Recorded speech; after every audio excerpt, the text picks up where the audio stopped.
Welcome back. Let's take you to this now. Ukrainian President Volodymyr Zelenskyy has arrived in Washington ahead of a crucial meeting with his U.S. counterpart Donald Trump later today. The meeting comes after Trump appeared to soften his attitude towards Zelenskyy, describing him as very brave. Now, earlier Trump had called the Ukrainian president a dictator. The Ukrainian leader is likely to sign a framework agreement with Trump at the White House that aims to give the U.S. access to future revenues from state-owned minerals and fossil fuel resources in Ukraine, including oil and gas, as part of a jointly controlled fund. Now, in part, the fund would help pay for reconstruction. Trump said the deal is about the U.S. getting back its money after 3 years of military assistance to Ukraine, but it's not believed to offer any U.S. security guarantees, a core demand from Zelenskyy. All right, now let's get the latest from SABC News correspondent Nick Harper in Washington. Nick, a very good afternoon to you. So the two leaders are meeting in what has already been described and termed as a high-stakes meeting. It does come after a war of words not too long ago. I mean, just how important is this meeting? And perhaps unpack what you know about this framework agreement that we've been told that the Ukrainian president is likely to sign today.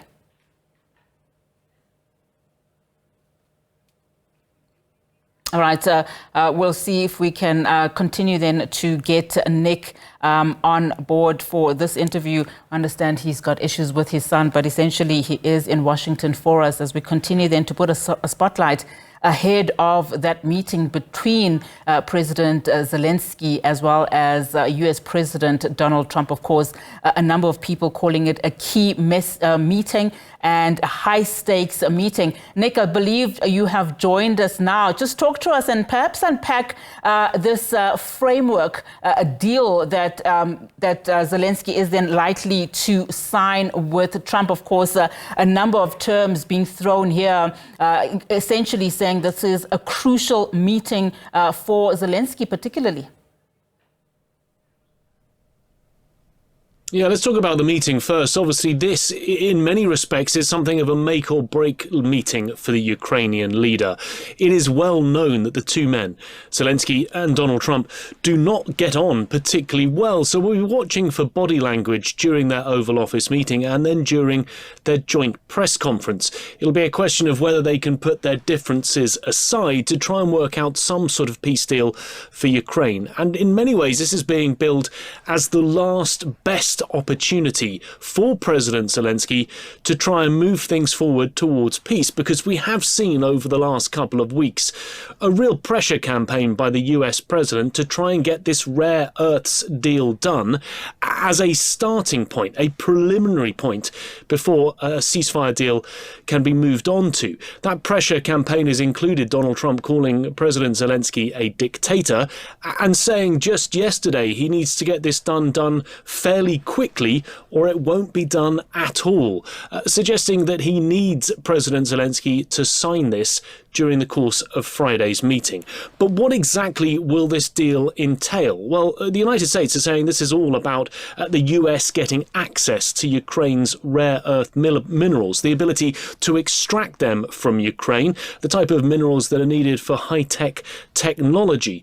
But what does Ukraine get in return? President Zelenskyy has been pushing for security guarantees, some sort of an agreement from Washington that the US essentially will have its back in the future, that it'll be there ready, standing by to help defend it. But Donald Trump is saying that is not down to the United States. Any future security guarantees, he says, falls to the Europeans because Ukraine is on their continent, not on his, very much backing away from that. And he's also ruled out NATO membership for Ukraine. So for President Zelenskyy, it may only be the opportunity for the United States to get access to the minerals without that backup plan that he says is very much needed for the future safety of his country, those security guarantees. Certainly a lot at stake, particularly for Zelenskyy. I mean, when we look at just some of the utterances that have been made, from Trump calling him a dictator to now calling him brave, do we know if there's any possibility that Zelenskyy will receive those key demands that he is actually after, U.S. security guarantees? It's interesting. I mean, the psychology of Donald Trump seems to be very much all about pressuring his rivals, whether it comes to tariffs, whether it comes to deals on rare earths. He likes to ramp up the pressure, to give deadlines, say that by this date something needs to happen. He likes to call people names. He likes to try and put them into a corner whereby he can agree the best terms. Remember, he is a businessman turned politician. He loves to make a good deal. And this is really just an economic deal at its heart, the ability for the US to get those rare earths. It isn't a peace deal as such. It's just a way that the US president would be appeased to help him feel like he has skin in the game and feels like he is able and ready to help Ukraine move towards a peace deal. Zelenskyy says those security guarantees, a backing from the United States, is vital to Ukraine's future security. But Donald Trump has been ruling that out until now. In many ways, his position has hardened, even though we saw, a softening in his language on Thursday, as you mentioned, changing his tact from calling him a dictator to saying that he's a very good leader and he's looking forward to Friday's meeting. So he has softened in his language, but it seems that his position has not softened, and he is still continuing to rule out those security guarantees. It'll be unclear, I guess, until we get to the final part of today, whether President Zelenskyy has walked away with very much beyond that agreement on rare earths.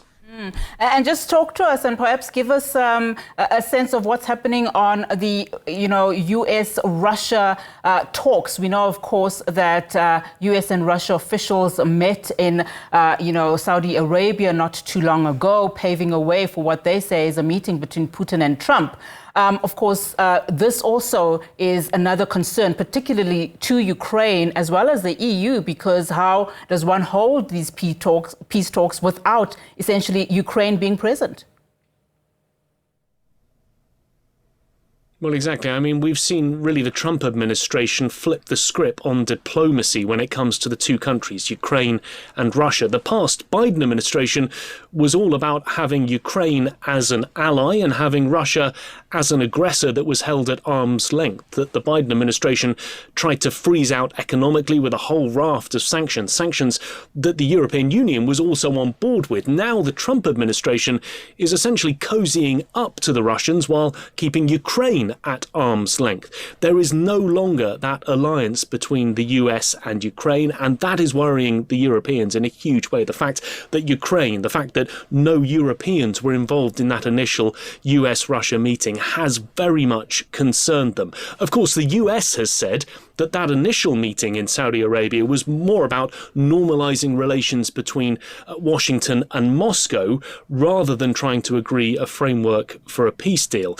But the very fact that meeting even took place has concerned Ukraine, it has concerned the Europeans. It's really about what happens next and whether key European allies get a seat at the negotiating table. The US is saying that will happen, but at this date we still don't have an actual date in the diary of when all of them may get around the negotiating table. And in fact, we do know in some reports that Trump, in fact, has said that if it's guarantees that are needed, perhaps the EU would secure those for Ukraine. But I suppose we'll have to wait and see what happens in that meeting. But thank you so much, Nick, for that update. Nick Harper is SABC News correspondent coming to us there from Washington.